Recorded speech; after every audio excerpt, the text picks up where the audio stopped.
साथियों स्वागत है आपका एक बार फिर हमारे साथ। और अभी मैं जहाँ पे खड़ा हूँ ये उस तकनीक के बारे में बात है जिसे कहते हैं नए ज़माने की खेती, नए तरीके की खेती, वैज्ञानिक विधि मतलब हाइड्रोपोनिक यानी कि बिना मिट्टी की जो खेती होती है वो कैसे हो उस बारे में आज मैं बात करने वाला हूँ। फिर से बता दूँ उसका नाम हाइड्रोपोनिक्स है। वो कैसे काम करता है कि उसमें मिट्टी की ज़रूरत नहीं पड़ती है, वो आप इंडोर भी कर सकते हैं, आप आउटडोर भी कर सकते हैं।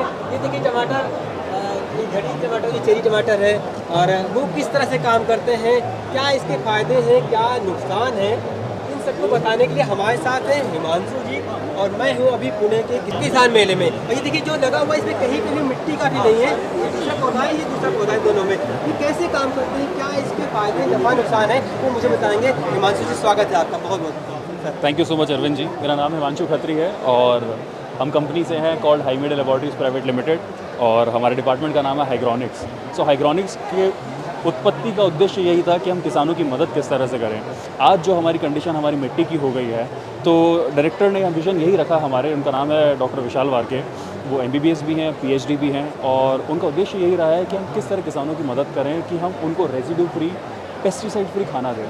आजकल हमने सुना है कई जगह पे, आपके जानकारों में, हमारे जानकारों में उनको जानने को पता पड़ता है कि लोग शराब नहीं पीते, तंबाकू नहीं खाते, सिगरेट नहीं पीते, लेकिन फिर भी कैंसर हो जाता है। इकलौती चीज़ है पेस्टिसाइड। उसको हटाने के लिए उन्होंने सोचा कि हम कुछ ऐसा करें देश के लिए जो देश के काम आए। आज हमारी जो मिट्टी की कंडीशन है वो काफ़ी बर्बरता पे आ चुकी है, उसकी उर्वरता काफ़ी कम हो चुकी है। तो हमारा विज़न ये रहा है हमेशा से देखने के लिए कि हम ऐसा क्या करें कि हम हमारी मिट्टी को रेस्ट दें। मिट्टी हमारी माँ है, किसान हमारा बाप है। इन दोनों का संगम जब तक अच्छा नहीं होगा तब तक हमारा जीवन का उद्देश्य अच्छा नहीं होगा। तो उन्होंने क्या किया, उन्होंने ये उद्देश्य रखा है कि हम किसानों की मदद के लिए मिट्टी को रेस्ट दें और मिट्टी को रेस्ट देने का इकलौता उपाय यही है कि हम कैसे हाइड्रोपोनिक फार्मिंग करें।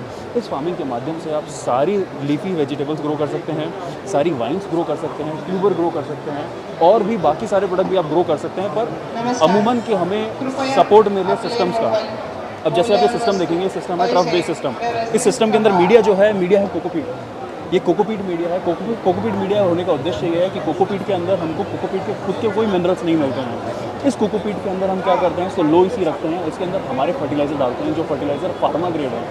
मतलब अगर आपको एक डॉक्टर प्रिस्क्रिप्शन दे रहा है कि आप दवाई ले सकते हैं, वो ही मिनरल्स हमने इस फर्टिलाइज़र को बनाने में यूज़ किया है और उसका रिजल्ट आपके सामने है। ये सैन मर्जानो टोमेटो है। सैन मर्जानो टोमेटो इसी सिस्टम के अंदर ग्रो किया गया है। Then we have Dutch bucket system. Dutch bucket system की खासियत क्या होती है कि डच बकेट सिस्टम के अंदर हम देखेंगे वाटर और फर्टिलाइज़र बोथ आर रीसर्कुलेटिंग। इसके अंदर जो भी वाटर और फर्टिलाइज़र आप डाल रहे हैं ये ऊपर से पोर होके मेन टैंक के अंदर आ जाता है और इस टैंक से वापस रिसर्कुलेट होता है। यस, तो ना आपका फर्टिलाइज़र बर्बाद होता है ना ही पानी बर्बाद होता है। जो हम ये लेका पेबल्स है, लेका पेबल्स,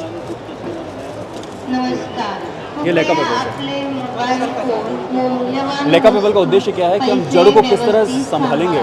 प्लांट बढ़ेगा, प्लांट की जड़ को होल्ड चाहिए, होल्ड देने के लिए लेका पेबल्स है। साथ के साथ जो भी हम न्यूट्रिएंट फर्टिलाइजर इसके अंदर दे रहे हैं तो वो अपने पास में होल्ड करके जड़ों तक पहुंचाता है। इसके खुद के मिनरल्स कुछ भी नहीं है। प्लांट को हम वो मीडिया है, बस प्लांट को हम वो ही मिनरल्स दे रहे हैं जो प्लांट की ग्रोथ में मदद करेंगे, उसकी न्यूट्रिशनल वैल्यू बढ़ाएंगे। अभी हम देखते हैं, हम बोरवेल वाटर होता है, हम अक्सर बोरवेल वाटर पीते हैं। तो बोरवेल वाटर के अंदर क्या होता है, बोरवेल वाटर के अंदर क्या होता है कि पानी काफ़ी हार्ड होता है। आपने नोटिस किया होगा जब भी हम पानी पीते हैं तो पेट हमारा भारी हो जाता है। हम कोशिश करते हैं हमने क्या पी लिया, इतने सारे मिनरल्स पेट के अंदर आ गए हैं। फिर हम खुद के पानी के लिए RO वाटर यूज़ करते हैं। तो जब ऑलरेडी एग्जिस्टिंग मिनरल्स होते हैं, जब ऑलरेडी एग्जिस्टिंग मिनरल्स उसके पानी के अंदर हैं तो वो अपने मिनरल्स, अपने फर्टिलाइज़र पौधे तक कैसे पहुंचाएगा? क्योंकि पौधे तो बड़े मासूम होते हैं, उनके पास में जो अवेलेबल होगा वो खा लेंगे उससे।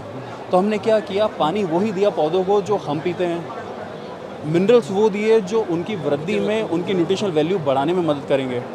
तो हमने सारी चीज़ हटा दी। आज US हाइड्रोपोनिक फार्मिंग को स्टैम्प करके बोलता है कि ये बियॉन्ड ऑर्गेनिक है। ऑर्गेनिक की बात नहीं करता, हाँ, उसको और आगे बढ़ के बात बियॉन्ड ऑर्गेनिक है। क्योंकि ऑर्गेनिक का जब तक इन्वॉल्वमेंट रहेगा तब तक मिट्टी का इन्वॉल्वमेंट रहेगा और यहाँ हम मिट्टी से बढ़ के बात कर रहे हैं। अब देखिए एक सिस्टम है हमारा, देखा था, यहाँ आप देख रहे हैं जो ये NFT सिस्टम है। NFT सिस्टम का मतलब होता है न्यूट्रिएंट फिल्म टेक्निक। आप देखेंगे न्यूट्रिएंट की फिल्म है, उस चैनल के अंदर हमेशा मेंटेन रहती है और हम सारे लीफी, और सारे हर्ब्स इस प्लांट के अंदर ग्रो कर सकते हैं। अपना सब्जियाँ हैं यहाँ उगा सकते हैं, चाहे वो पालक हो, चाहे वो सलाद की जो चीज़ें होती हैं, उन सब की चीज़ों को आसानी से उगाया सकता है। ये ग्रोथ है एक इससे मिलता है, तो मैंने देखा नहीं होगा, लेकिन ये भी एक तरीका है। यहाँ तक कि एक और चीज़ मैंने देखी, स्ट्रॉबेरी भी उगा रखी है। ये 2x2 के स्पेस पे आप 32 पौधे उगा सकते हैं। इसमें श्रब्स ग्रो कर सकते हैं जो स्ट्रॉबेरी जैसे प्लांट होता है, और लीफीज भी ग्रो कर सकते हैं जैसे पालक हुआ, केल हुआ, मिंट हुआ। करना चाहते हैं टेरिस गार्डन में करना, उनके लिए एक अच्छा सा एक इन्होंने डेवलप कर रखा है कि 2 फीट जगह अगर आपके पास है और 7-8 फीट की लंबाई है तो आप इससे कर सकते हैं। मेरे से बराबर हाँ, ये से बना सकते हैं आप 6-7 फीट का है, 2 फीट में 32 पौधे बता रहे हैं इन्होंने लगाए हैं। कितनी कॉस्ट आएगी अगर मैं ऐसे पूछूँ इस तरह से एक भवन टाइप? ये इकलौता एक स्ट्रक्चर है। इस स्ट्रक्चर की कॉस्ट आपको पड़ती है 12,000 के लगभग, और यहाँ पे किसान में हम ऑफर चला रहे हैं, तो आपको 25% डिस्काउंट के ऊपर आपको 9,600 का ये प्रोडक्ट पड़ता है। इस प्रोडक्ट की साथ में आपको एक टैंक आता है, टैंक के साथ में टाइमर आता है, टाइमर ऊपर से इरिगेशन जाती है, इरिगेशन से पूरा न्यूट्रिएंट ड्रिप होते हुए लास्ट तक। ऑटोमेटिक है, मैं एक बार में लगाए, बस आप इसको थोड़ा ध्यान रखते रहिए, चलता रहेगा। Yes yes. तो ये वैसे तो 10-12 हज़ार रुपये का है, अलग अलग पड़ेगा। और ये एक बार में लगाया तो उसका मशीन ऑटोमेटिक सिस्टम है जिससे ये चीज़ों को चलाएगा और आपको हर सीजन पे आपको क्रॉप मिल सकते हैं। तो उनसे कुछ प्रोडक्ट भी है, तो मुझे ये बताइए कि जैसे कोई किसान 1 एकड़ में हाइड्रोपोनिक सिस्टम लगाता है, कितना खर्चा आएगा मोटा मोटी?